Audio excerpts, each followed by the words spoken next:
All right, guys, welcome back to another episode of the Mom Founders Table. And we have a very exciting day today because we have our very first interview style conversation with somebody very important and very special.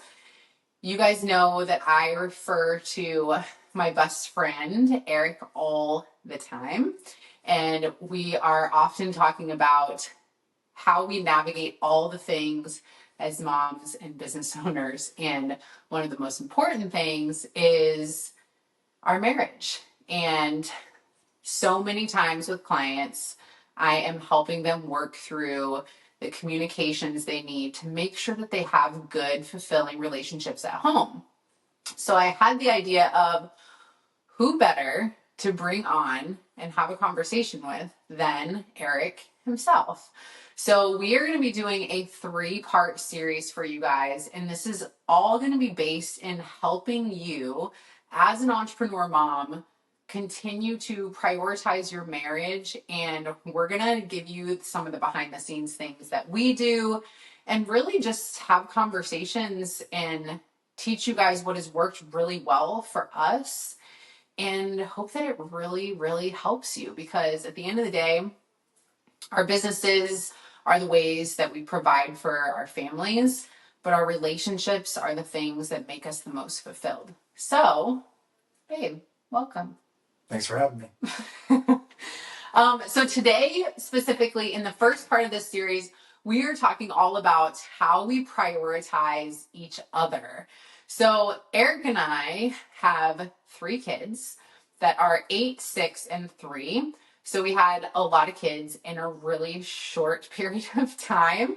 And obviously, as they get older, there are so many things as far as activities. We're balancing multiple businesses. And so it definitely can feel quite chaotic. And so we want to talk about some of the things that we are doing to prioritize each other and even ourselves during this time in our life. So, babe, what do you think is probably the most important thing that married couples can do when they're busy but still need to make time for each other? Before I answer that, I was just thinking during your intro, I used to have this very narrow view of marriage. I was naive and we were kind of, early on. Things are pretty easy without kids and without multiple businesses. And I used to say, if you're married to the right person, marriage doesn't take a lot of work. Well, I came to eat my words because that's not the case at all. Once you start some businesses and you have a bunch of kids, things get a little more complicated. And I think that it's very easy to get lost in the sauce, to when things start moving very quickly, you lose that connection with your partner because you're so focused on keeping the tiny humans alive, which is important as well. Don't get me wrong, that's very important. But we've seen so many marriages dissolve, so many relationships dissolve because partners aren't giving each other enough time. I think that hitting that pause button, I know this is kind of like a played out buzzword, but being mindful, being present in your relationship with your partner, and just carving out I'm sure we'll get to this, carving out the smallest bit of time where it's just you two, where it's just you guys talking to each other or spending a little bit of time with each other. It goes such a long way. And I think we'll talk a lot about that as we move forward. But I think that there's this kind of myth that if you can't do a date night, you can't do anything. But the fact is, especially once you parents out there who have multiple kids or businesses, any time is better than no time. So I think it's really important that couples make as much time as possible for themselves, even if it's only 15 minutes a day. Yeah, and I think that's a big key, is to prioritize the quality over the quantity.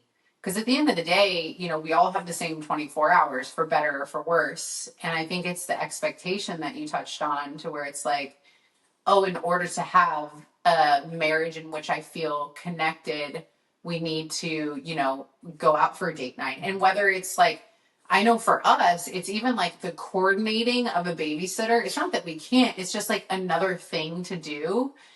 And so we've had to come up with like some creative ways of how we can still stay connected amidst everything going on. And I think if you prioritize quality over quantity, you're going to be better off, because if you have this unrealistic expectation of like, we need the date night, and then it leaves you like having to coordinate something else, which as parents, like as entrepreneur parents, that's like the last thing we want to do. Is like, even when it comes to like planning our family trips, it takes me so long because I'm just like, oh my gosh, it's something else to do. And even though it's something good, it still is like another thing on the to-do list. And I think that's where a lot of people get stuck, is they feel like this time together is almost like another thing on the to-do list. And they don't recognize that like how fulfilling it can be to just have a really deep conversation with the person that you committed your life to.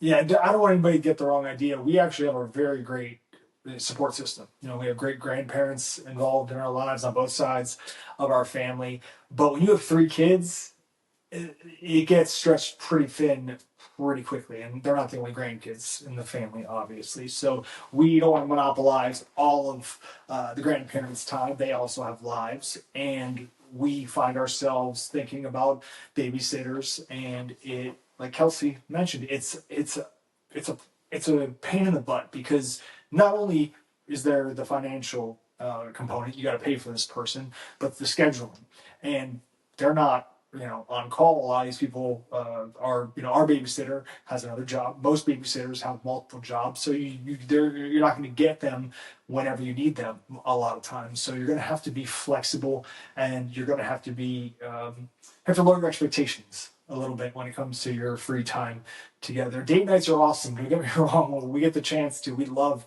going out or doing a staycation. It is nothing recharges our batteries like that does, but we also live in the real world, and we understand that it's not always going to be feasible. Plus, and I can't speak for other parents, but we play a massive role in our children's lives, and we do want to be around them as much as we can, to an extent, to a healthy extent, but we don't want to hire, even if we had the financial means, we wouldn't hire a nanny, just because I feel like we need to play a more present role in our children's lives. We have a close relationship with our kids, but even we get a little sick of them from time to time. So yeah, for sure. I mean, we all need breaks from everything.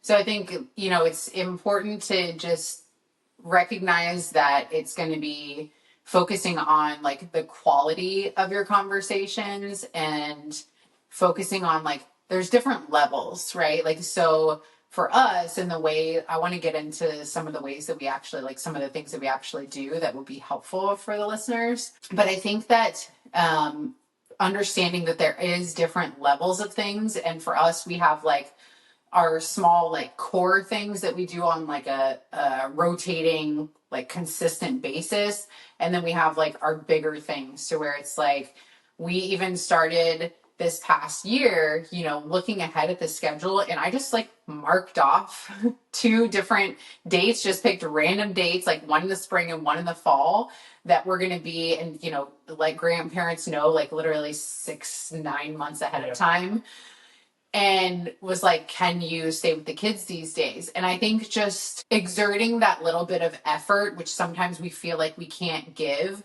for the long-term gain, is really, really important. But it's like, if we do that, like us having, even a parent vacation, a staycation, we have like the bigger levels where we go away for a few days. We have the smaller levels where it's like for our birthdays, anniversaries, things like that, to where it might be like a day. And then, we have our like regular kind of like, we're big on day dates because we go to bed early, and like nobody's trying to go out at 8 p.m. here. So yeah, there's nothing to do after 8 p.m. for us. We don't drink anymore, so it's like, what are we gonna do? Dance sober? Yeah. I'm definitely not dancing sober. I'll dance sober. You might sing sober. I don't know if you'll dance sober, but I'll definitely do karaoke sober. yeah, I was gonna say not 100% sober. I think you need a little bit of fun juice to get you dancing. But I think we're past that point in our lives. There's no judgment. There's some couples who that's their release. They like to, drink and get crazy and relive their glory days. But Kelsey, more than me, had her fill of that. I definitely, I made it for lost time as soon as we met. So it was just like we had our fun, and now hangovers are terrible. So we try to have fun during the day, and a lot of times it's really just about spending time with each other and doing something that's relaxing, that doesn't have any kids involved. Most of the time, I would say that we do like we sit down. The weather's been nice. Obviously, we live in Florida. The weather's been nice. We just sit out by the pool and we sit and we talk and get some sun. And you multitask, you get to reconnect, and you get a nice tan. So it's a double whammy. But outside of that, date nights are cool too. But we also have a nightly tradition. This is going to sound weird to some of you, but maybe you don't have 3 kids and multiple businesses. But we just sit on the couch. And sometimes we talk, but most of the time we don't. Usually we send each other reels. That's how we communicate. And we watch TV, or I'll play video games, or she'll do something else. We're like old people. We have like our shows that we watch. But I think that's particular to us, especially to her, because she spends all day talking. And I spend a lot of my day talking to kids, telling them not to do stuff. So by the end of the day, we're talked out, right? And we don't want to talk that much. I mean, just to each other, just in case something needs to be addressed, sure. But we only have about an hour on the couch, so that's just a decompression time. But the fact that we're both together, because I could very easily go upstairs and go to my man cave and lock the door. That's always an option. I don't think she'd be all that upset by it. Maybe some nights, but I think it's important that I'm right next to her. So I even asked, I was like, that PlayStation Portal, you can play the PS5 on the couch. And so I kept dropping hints, and of course she got it for me, like a good sugar mama does. So I could go up there and play video games, but I'll play video games right next to her on the couch. I just think it's nice to be next to her. And I always have valued time with her. So now that we have 3 kids and all these responsibilities, it's even more important that we are next to each other, even if we aren't talking. And I think that's very important. If you have, you and your partner, I know you guys have seen the reels on Instagram about it, but just sitting next to each other, sending each other Instagram reels, that counts. Okay, that's something. That's not you guys. One of you guys is working, another person sending reels. You guys are doing something together, and you share some laughs, and that's important. I think that's if you can't laugh with your partner, then you got some problems, and we definitely do a lot of laughing. Yeah, we really do. Yeah, and I think that's the thing is like, again, it comes back to like, I think it's really important for you to communicate openly, to know like what does it feel like to nurture your partner, and what does your partner need? Like Eric has learned that like if I have a heavy day where I'm like coaching all day and with clients all day, he knows, because of our communication, that it's like my brain is like, okay, I've used all my brain power for the day, so we're just gonna like be close to each other. Versus like on the weekends when we do our weekly check-in, it's like, okay, I have the emotional and mental capacity in this moment to like us really prioritize that deep conversation. And so I think a lot of it comes back to like prioritizing your marriage when you have a really busy life. I think really comes back to tailoring expectations, getting clear on the different types of time that you spend together and like intentions behind those times. And then also just communicating with each other. Like I think that some of our greatest conversations haven't necessarily been, we've had some really good conversations obviously when we're away from like the busyness of day-to-day life and stuff.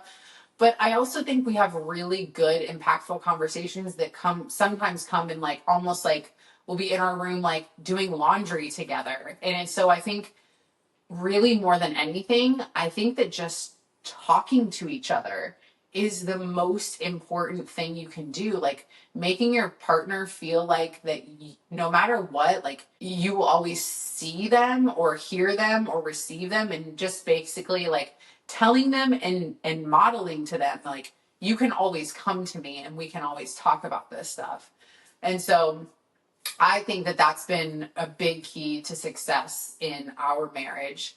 But when it comes to actually prioritizing during the busyness, is there anything that you would add to that you think would be helpful that we do? I think you touched on communication first. That's the most important thing. As somebody who had to work really hard on his communication with his partner when he first got into a relationship, it's become a little bit easier for me now because I know what she needs. Like she mentioned that she just doesn't want to talk at the end of the day. And I'm cool with that because I want to play video games. But also, I know from how much communication we've done that she doesn't want to think about or make decisions on things that I can make the decision on.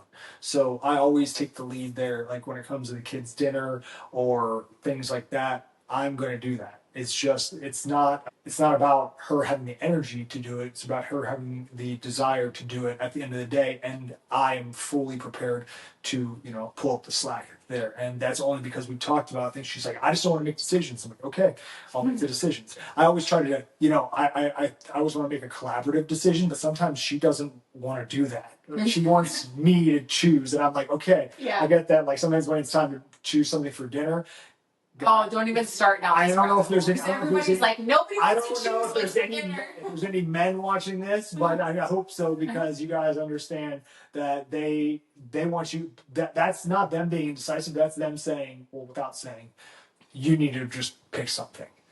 So next time it's your turn to pick something for dinner, just pick it. Don't ask her because even if she complains about it, she wasn't going to pick anyway. So so don't worry. But there's something else that we have good conversations all the time in random moments, but we haven't talked about one of the newest ways we've found to share time. And that's we go to the sauna. Yeah. We have sauna dates. Yeah. When we go to the coffee shops and stuff, it's usually to work. So that's like another thing we do where we're together, but we're not really talking. But the saunas are great because you want to distract yourself from how horrible it is, especially near the end. So you start talking about stuff, and that's just a nice little, what is it, like 30, 40 minutes? That's 40 minutes. 40 minutes. There, yeah. And you have to talk to your partner because you're right there, unless at the very end she gets kind of worn out, but I'm trying to keep her talking, like I don't want her to pass out. I'm dying. And I'm like, just keep talking, you'll be good. But no, that's another thing, and just I think that everybody's going to have a different style, right? Everybody's going to find time in different ways, but I think it's just really important that if you feel like you're becoming distant from your partner, if you feel like you want to be closer to them, then you have to say something. You have to communicate to them your needs. You say, look, I want to have some more quality time with you. And even if it's 15 minutes a day, that's how we started doing our little, they used to be check-ins. They were more like rigid. We used to rate each other, which I wasn't a big fan of. But I felt like I still like our check-in questions. Yes, I feel like I was back in school, but now we still ask each other if we can do anything better for each other, which is cool. But now it's a little like we used to set up a time for it, but now it just happens organically when she's in town and, I'm here. It's usually how it goes. So, but I think that once a week we're having a one-to-one uninterrupted conversation. Yeah, and I think that every couple needs that. Yeah. Bare minimum. Like we talked about, the couples trips. That's at the very top of the hierarchy. Sure. Those are the big ones. You got to plan ahead of time, and they take the most work. And then you have the staycations below that, a couple of the weekends away, and then you have the date nights below that. And like we talked about, we don't do a lot of those three. We have 2 of those trips, maybe 1 or 2 staycations per year for our birthdays or something, and then maybe a half a dozen date nights per year. But every single week. No matter what, sometimes twice in a week, we make the time to sit down and talk with each other. And I think that's been super important because we don't really talk to each other that much during work days. Yeah. So this is nice. This is like having a conversation on a work. Yeah, absolutely. I think the easiest way for us to sum up like how to actually prioritize the time with each other. And like the tactical thing that people have to do is they have to plan it. You have to schedule it. Yeah, you have to schedule it like any other appointment. And I think that people are resistant to that because it's like, oh, I have this going on. And it's one of those things that people just kind of like kick the bucket down the line. And then you feel like roommates. Yeah. And it's like, well, don't let yourself get to that point. Like, we luckily have never gotten to the point of feeling like roommates. We've gotten to the point of where other areas of our life were being affected. But I think because we so openly communicate about those things, we've been able to say like, hey, this is how I'm feeling, this is what's going on, and then we've been able to learn from it and continue growing. But I think that it sounds silly, but it's like you have to schedule it, and it doesn't have to be like doing like day dates when kids are at school, doing actually, you know, doing the check-in times, like when our kids on the weekends still go in their room if we're not out doing things, or are in their rooms for quiet time in the afternoon for a couple hours, because it's healthy for them to learn how to be independent and not be with us all the time. It's a healthy break. And it gives us time for each other. And so we use that time to talk to each other. And so no matter what your schedule looks like as a family unit, remembering that like your family and your children model your relationship. And so our kids see us talk to each other. Our kids see us work out problems together. Our kids see us plan. Our kids see us exercise. Like, and so we really think about like, these are the important things for our kids to see. And I want my kids to see two parents that love each other. You know, we hug in front of them, we kiss in front of them, and that kind of stuff makes them feel safe too. And so coming from a household where I did not feel necessarily safe or stable, that was always really important for me. Yeah, and I really don't, I don't want to hear that you don't have time for it. Because some people will say, oh, my kid's the most important thing in my life. But if you have a marriage, it can't be 1 and 2. It has to be 1A and 1B. Because if you don't have a solid marriage, if your relationship is rocky, yeah, that directly affects your children. Yeah. You might think you're good covering it up, but when you become distant, I think kids are more perceptive than you think. Maybe not the ways adults are, but they feel when the energy is off in the house. And so you really have to prioritize yourself so you can prioritize your children, because that's why people think, people that don't understand, like, oh, why are you taking vacations? It's so selfish. Why are you doing dates? Why are you doing this time away from your kids? The time away from your kids is the time you recharge. We tell the kids straight to their faces, we need this time, because that helps us be better parents. We can't be the best parents possible when we don't get that time away. The worst we are at parenting, and I think Kelsey will agree with me here, is when we go for like a 10-day stretch where we just get, like, during the hurricane. Oh my God. During this hurricane season, we were tested, because you don't get any break. There's no school. You can't go outside. Kids can't go outside. You're stuck in here. And if you have one kid, you're not going to understand what we're talking about. But if you have more than one child, you'll completely understand. It can be really difficult. And so after that, I think with even one kid, 10 days, like a whole week, yeah, it's just it's the compounding effect of not getting a break. And like, you have to have breaks. And I think if you feel guilty about taking breaks, or you feel like you don't have the time to take that break for each other, you need to go back to like what you truly value. Because at the end of the day, you made a vow to each other, right? You vowed to and committed to do life with this person.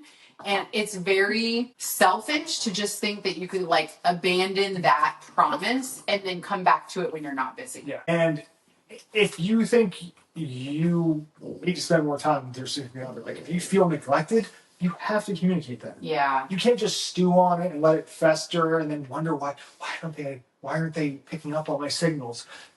Signals don't always come off the way you think they come off. You might change your body language, you might do the silent treatment, but that's not how adults communicate. Yeah, women are really bad about that too, because we have these like unsaid expectations, and it's like all the reels that you see where the women are like seething doing the dishes, or like while the husband's sitting on the couch.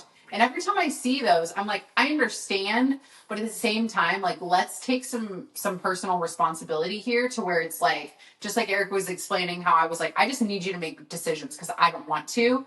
Like, if there's a part of us that's like, oh, I wish I didn't have to ask to do that. I wish they would just like know that. But then it's like, okay, but thinking that way just leaves you feeling disappointed. Wouldn't you rather say, hey, every Tuesday I need you to go to the store and get me a red shirt and bring it home and put the red shirt on me and then also put my shoes on? It's like, is it annoying? Sure. But it's like, if you make that effort so that you don't have to feel resentful, it works so much better because then it's like you're being clear about what you want. And then it becomes like, if they're not respecting what you want or they're not giving you what you want, then that's a different kind of conversation, which actually brings me to the next thing that I want to cover, because I think that in terms of like how we actually prioritize each other in our marriage, like in all of this that we're in, I think that obviously scheduling, changing the expectations on what it needs to look like, but then also having clear boundaries, right? And I think as entrepreneurs, this is always going to be our struggle because realistically, we could work all the time. Mm-hmm. And it makes it almost worse because I know that for both of us, like, we love our work and we love our businesses. And so it's something that like is always a work in progress, I feel like. But what do you think that we do well when it comes to having boundaries around like home and work? I think one that is really obvious to us, but I don't think this is one that other families necessarily adhere to, is that ever since Cam was born, we had a no phone policy at our table. It is very easy as an entrepreneur to keep it going, to stay connected at the table. It's really easy. You know, the phone's right there. Maybe you're talking to somebody on Voxer, or maybe you're just checking something on Instagram. Maybe you're writing something. But having that phone there adds another layer of disconnection between you and your family. And it's really important that we adhere to that rule. We don't have a TV on. We don't have a phone, so our kids aren't distracted. We aren't distracted from each other. And obviously, this is it applies to couples, but also when you have kids, I think that connecting at that dinner table, which is for us the one time of the day where we're all together, it's 30 minutes, is really important that we aren't obstructed by our jobs. Mm-hmm. And I think too, having very defined times where we work, like Kelsey and I are very regimented, and I think that if you own a business, you're probably going to have a tight schedule as well, and you've laid things out this way. But when it's lunchtime, it's time for her. She comes out of the office and she eats lunch with Emmy and I, and then she goes back in at 1, and then she knows that when I come home with the kids at between 3:30 and 4, work time is over. It's time to parent. And I think that for me, that was really important. That was actually something I had to communicate to her, because there was some points where she was hanging out in here a little bit too long, and I was, having to do the 3-on-1 thing, which not my favorite thing to do. If I not optimal. If I have any choice in that, if she was out of town, I'm game. But if she's here, I'm like, you need to have your game face. You need to be prepped. Yeah, I'm not in that zone. Like, I'm not ready for that kind of battle. Like, where's my tag team partner? It's a 3-on-1 handicap match. Yeah, and it can be tough. So I think having those really defined times where you work, and then when you're a parent only, is really important.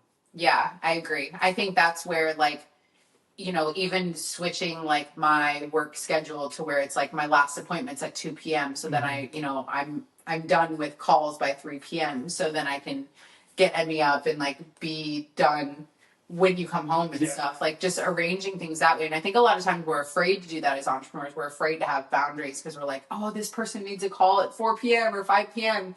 And I just learned, like, over the years, I'm like, yeah, but like that doesn't align with my values, because I don't want my kids to come home and me be in my office while they're out playing. Then I'm gonna get like FOMO because I want to be with my kids. Right.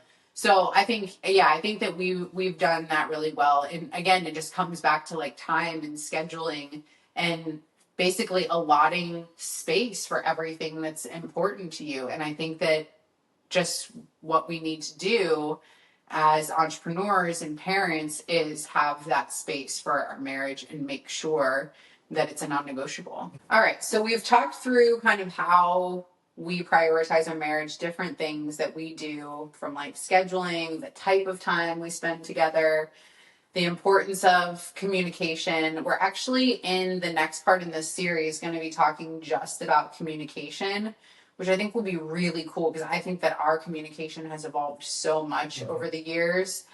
And just learning that like communication does not have to be confrontational. It's so amazing to be in a place where, like with Eric, if I have something that I feel like he's doing that I don't like or whatever, I just go to him and we just talk about it, and it's not even a big deal. And that makes me feel so safe, that I can do that. And I think a lot of people would love to have that. So I definitely am excited to talk about communication. Is there anything else that you think parents, or let me ask you this from your perspective, right? Like as a man, since the listeners here are moms, what could they do better to prioritize their marriages? That's really in their hands. I think that being more vocal about how you feel in terms of what your husband is doing or what it is. And I'm going to use a very specific example that some of you may understand. If your husband has hobbies, for example, like maybe plays golf, and he's playing golf too much, and you're not communicating to him that he needs to cut back on golf a little bit, and help out or give you more attention, whatever you feel like you need, that's on you. If you don't tell us, we're men. We're not gonna figure it out. Okay, especially when it comes to if I went up to my man cave and played video games for an hour every night instead of spending time with her, and she never said anything, and she's just down here like, oh, it's weird, he doesn't want to spend time with me, but she never communicated that. I'm never going to know that. I'm just going to assume we're all good, and I think that's really important. Bringing it all full circle, like making time for each other is really important, so you can check in and be like, hey, I need this from you, and then the other, the guys, you should also be like, hey, I need this from you. So sure. Otherwise, it's never going to work. And you just really have to make sure that everybody's on the same page. And because hobbies are really important. I know we haven't talked about that much because it's about being together, but like letting your man have, or your husband or your partner, don't want to leave anybody out, your partner has to have ways to recharge when they're by themselves. Whether that's a social thing or a hobby, they have to have that. And there's also a limit to these things, and there's too much of a good thing. So that's on you to tell your partner how much they have the time for. You know what I mean? If they're taking too much time away from you and the family, you need to let them know that. Otherwise, once again, we're men. We're gonna think it's all good, and even if it's not, we're not gonna know because we're out there playing golf or drinking beers. I don't know what dudes do. I want to play video games, so I get some free time. Yeah. Pro tip: marry a nerd. Yeah. They don't do. Never have to worry about it. Never have to worry about where I am. I'm right here. Practicing my Yoda impression. Oh my gosh. Seriously. Yeah, I think that what it comes down to in prioritizing your marriage when things are busy is it has to be non-negotiable for both of you, and you have to make the time. And I think that the weekly check-ins are just a non-negotiable. And what we have actually done for our weekly check-ins is gone through a series of 3 questions, which are basically asking like, how did I serve you this week? Or how did I show up for you this week? And then what could I have done better? And then what did you really like that I did? And so the cool thing about these questions is they're simple, but it really opens up. You need to get your dog. Why does she like this? Come on. Honey. Come on. You're too big to do this. She's so loud. You don't fit under there anymore. You're too big. Okay. Now she's gonna be snoring in your mic. No, she's far away. It's your time to shine. So the cool thing about these questions is that they're simple, but simple is good because they're just supposed to be inviting and open-ended questions that start conversations that a lot of people avoid. And so I think for us, having these three questions allowed us, like, it created this safe space for us to be like, hey, I really don't like when you leave your shoes in the middle of the floor. Or, you know, whether it's like something surface level or it's something like deeper of like, oh, you mentioned this thing and that hurt my feelings or whatever.